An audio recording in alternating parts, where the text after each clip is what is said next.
Bonjour à tous, nouvelle sortie de ciné, ce sera la deuxième pour cette chaîne où je suis allé voir en avant-première le nouvel Astérix qui fait un petit peu partie des codes de la chaîne parce que j'avais fait une toute première vidéo sur le top 12 auquel se sont rajoutés les deux dessins animés écrits par Alexandre Astier.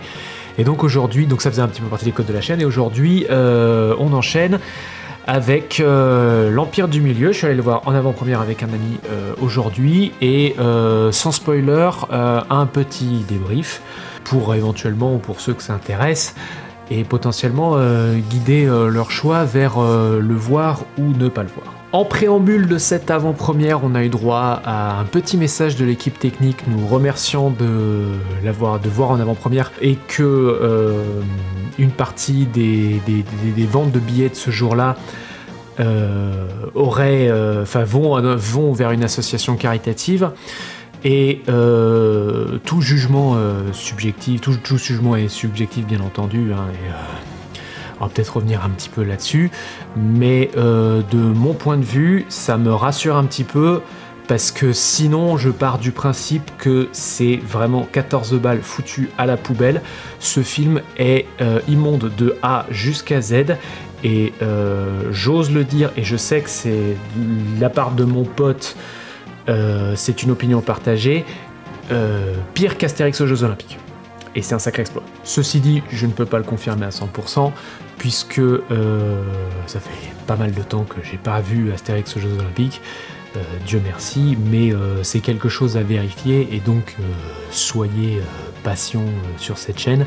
Mais dans les mois qui suivent, on va refaire une rétrospective complète des films, et on va repasser sur le sujet. Mais bon, Astérix, l'Empire du Milieu, c'est un film qui a énormément de défauts, mais il y a aussi des choses qui m'ont plu dedans, et peut-être ce qui m'a surpris le plus, moi qui ne suis pas un grand fan de Gilles Lellouche, j'ai trouvé que sa performance en tant qu'Obélix était aux petits oignons. Obélix, c'est un personnage qui est très compliqué à prendre en main, et on a eu de belles interprétations donc, dans les dessins animés avec Pierre Tornade.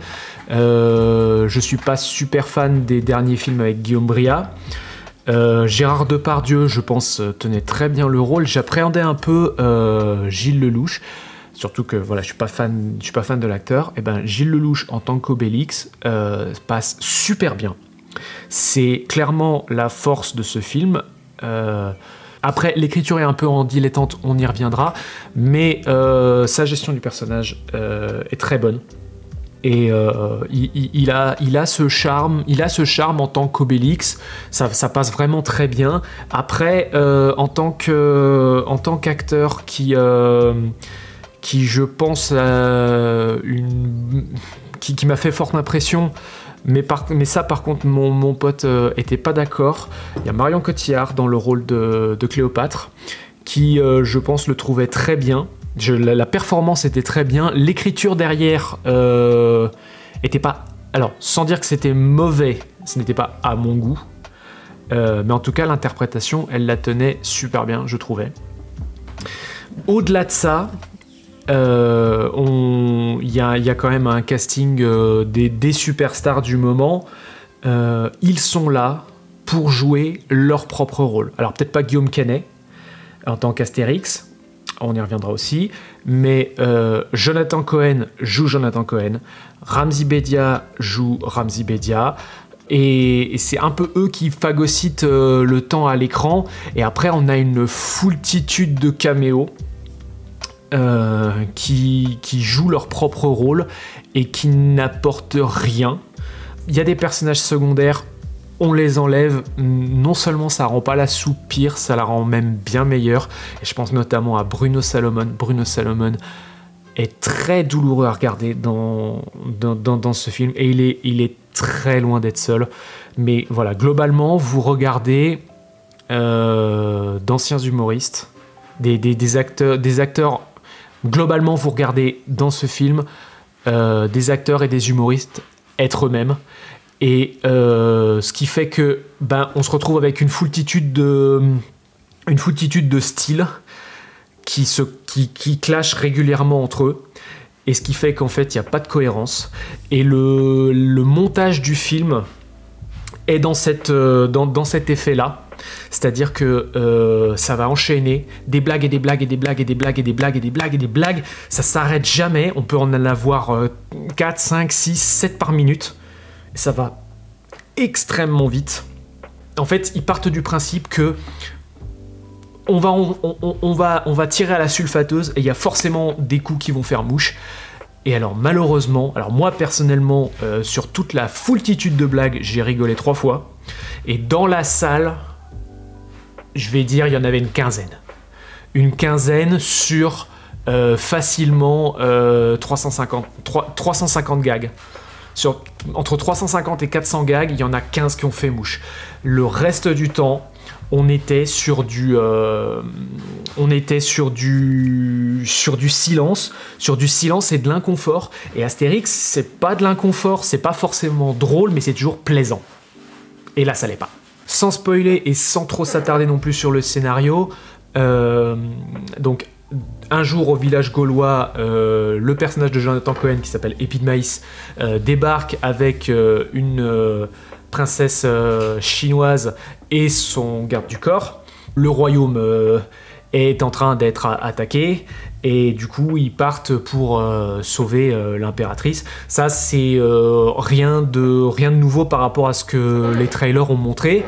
Globalement, la trame narrative est standard, hein, c'est l'aventure classique. Ils se déplacent, ils ont des aventures, ils réussissent, il y a des bagarres. Ça, c'est du standard pour de l'Astérix. J'ai aucun problème avec ça. Mais après, il y a 2 choses. La première, c'est qu'ils essaient de revisiter la dynamique entre Astérix, joué par Guillaume Canet, et Obélix, joué par Gilles Lelouch. En changeant, alors sans trop changer le personnage d'Obélix, mais en changeant radicalement, très très radicalement, le personnage d'Astérix, et ça ne fonctionne pas. Ça ne fonctionne pas du tout, parce que qu'on veuille revisiter la dynamique entre Astérix et Obélix, j'ai rien contre le principe, tant qu'il y a un équilibre. Dans la BD, Astérix, c'est le courageux rusé, et Obélix, c'est le fort benet au grand cœur. Là, Obélix reste... Alors, en théorie, reste le fort benet au grand cœur, même s'il a gagné un soupçon d'intelligence. En fait, son intelligence fluctue, ce qui fait que dans les scènes où il est censé apparaître benet, il y a toujours une sous-couche d'ironie. Et Astérix, par contre, ils ont ruiné le personnage. Vraiment, il y a plus d'équilibre. C'est plus, il y a plus des forces du côté d'Astérix et des forces du côté d'Obélix. Là, c'est Astérix qui est rembarré tout le long du film. Tout le long du film pour sa supposée... Allez, c'est un petit peu spoilé, mais bon, ça arrive très tôt dans le film, et après, ça s'étire sur tout le film. Parce que, voilà, c'est un Astérix déconstruit. Il veut moins manger de viande, il veut manger plus de légumes, il veut moins s'occuper, il veut moins gérer les choses par la violence, donc il veut moins utiliser la potion magique, mais dans le même temps il veut quand même montrer qu'il est viril. Son personnage il va dans tous les sens, tant que au bout du compte il puisse se faire vanner par Obélix et par Épine Maïs, donc le personnage de Jonathan Cohen, qui ne s'en prive pas, hein. Je veux dire, c'est plus c'est pas le personnage de Jonathan Cohen, on peut clairement dire que c'est le personnage principal, c'est lui qui a le feu des projecteurs, en tout cas, ça c'est clair. Et du coup, c'est dans le couple Astérix-Obélix, c'est Obélix qui se retrouve avec toutes les forces et Astérix avec toutes les faiblesses. Il n'y a pas d'équilibre et ça ne fonctionne pas du tout. Mais au-delà de ça, et Astérix n'est pas le seul, en fait, justement, cette cette supposée faiblesse, enfin, le film établit très vite que c'est pas une bonne chose à faire pour Astérix. On s'attend à ce qu'en plein milieu de film, il puisse s'en rendre compte et puis que ce soit un moteur dans le scénario. Et ça, c'est planté très tôt. C'est planté très tôt parce que déjà, dès les premières minutes, même dans la première minute, on a Astérix qui essaie de taper sur des Romains sans potion magique et ça se passe pas bien et il se fait tabasser à coups de bouclier par des Romains. Donc le film plante cette graine que au bout d'un moment il va falloir arrêter cette déconstruction. Alors après, c'est sans vouloir rentrer dans la catégorie les hommes déconstruits, super, le féminisme, bravo les gauchos. Et le film flirte quand même avec cette notion, en tout cas pour Astérix. Mais en tout cas, il plante la graine à un moment, il va falloir oublier tout ça, il va falloir se remettre à venger de la viande, il va falloir assumer qu'on a la potion magique, il va falloir tout balancer par la force. Et curieusement, non, jusqu'à la toute fin. Mais genre les 4 dernières minutes, quoi. Je veux dire, la toute fin, le banquet final. Bon, je pense que c'est pas un spoiler qu'un film Astérix se termine avec un banquet. Mais c'est pas le seul, Astérix. Il y a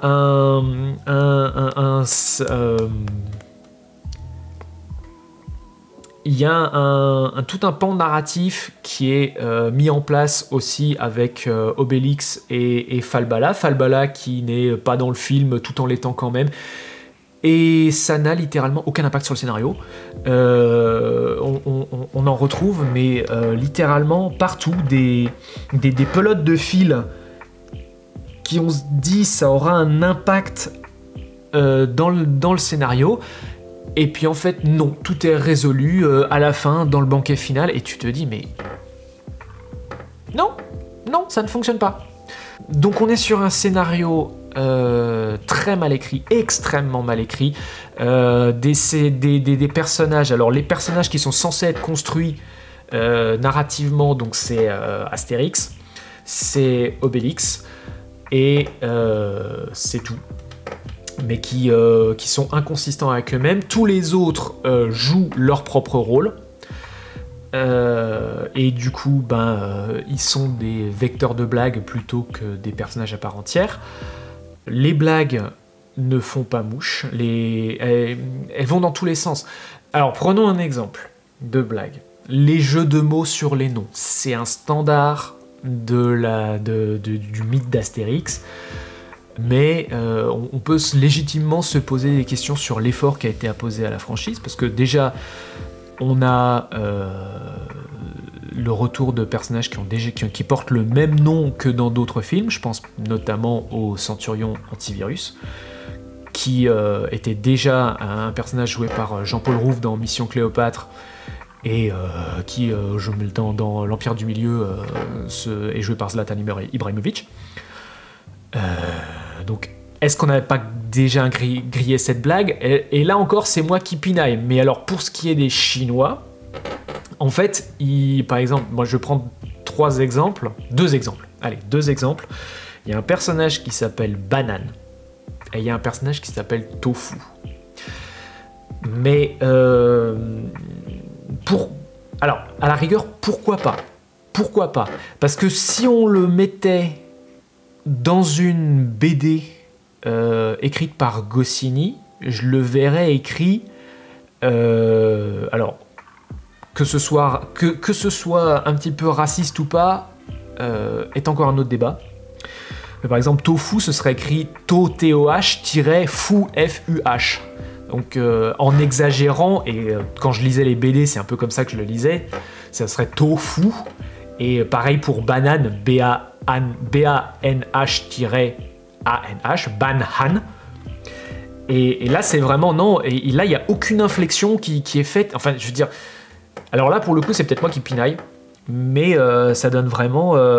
Ah tiens, c'est banane. Mais prononcé avec un accent français, je veux dire, vraiment, il n'y a aucun. J'ai le sentiment, en tout cas, moi j'ai eu le sentiment qu'il n'y avait aucun effort de fait. Et c'est difficile de leur donner raison quand un des personnages principaux, et là je pense à la princesse, jouée par Julie Chen, ne sait pas jouer. Non, vraiment, il y a zéro émotion qui sort de son petit corps. Toutes ses prises sont ratées, toutes.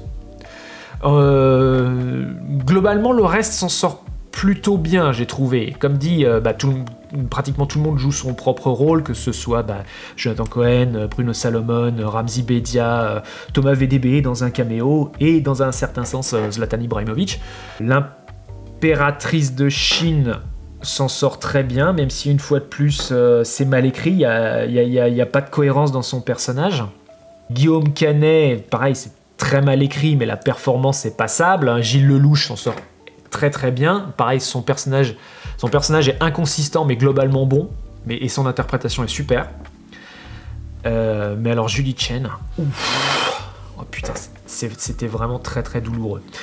Alors après, ça c'était au niveau des acteurs et de l'écriture, ce qui est déjà un très gros pan, mais au niveau de la réalisation, on sait pas trop où le film, on sait pas trop quel effet voulait nous faire le film. On a des scènes d'exposition au début du film quand on commence à présenter la Chine. Avec de la musique extrêmement énergique, on a l'impression que pour complémenter ça, on a des plans mais tout lents qui matchent pas du tout. On a des plans qui vont à 2 à l'heure et une musique super dynamique. On sait pas quelle impression le film veut nous donner. Et après, on a des échecs de référence. On a des échecs de référence où on va avoir des musiques pompées de western, du Morricone, du Morricone qui est tiré du Morricone, de films de western, pour préparer une grosse bataille typée asiatique. Qui va être filmée en shaky cam. Il y a des choses, on n'arrive pas à se focus sur l'action.